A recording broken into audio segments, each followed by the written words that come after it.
The Queen of Granada, by M. Riff. Chapter 56, Flamenco.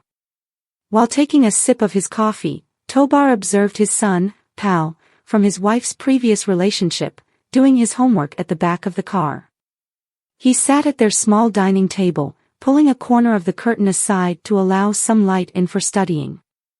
Due to their Roma background, Pal was enrolled as a remote student in a school in Granada, accommodating his frequent absences during Roma cultural events across Andalusia. With coffee in hand, Tobar stepped out of the car and gently closed the sliding door behind, hearing Nuria's reminder that it must be the very last time he did something so careless.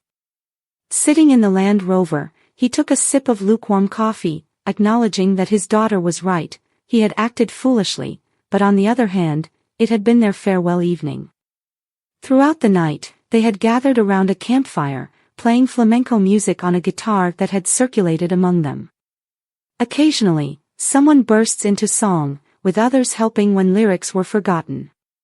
Most of those present clapped to the flamenco rhythms, occasionally shouting, "Olé," in encouragement.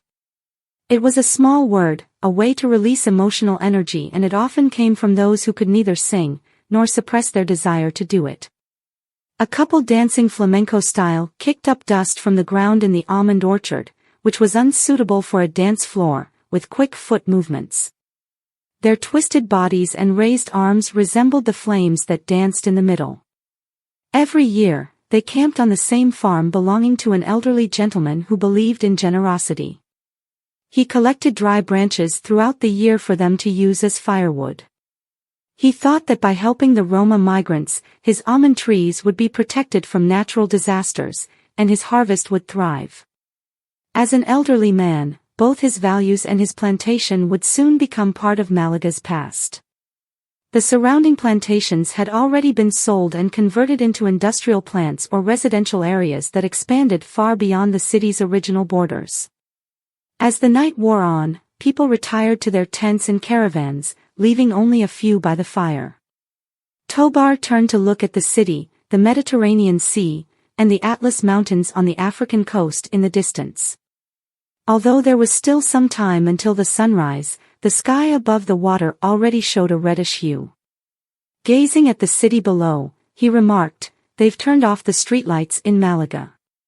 A girl responded, "Probably due to the oil crisis. They're doing the same in Paris and other parts of France. Some French cities are completely dark from midnight."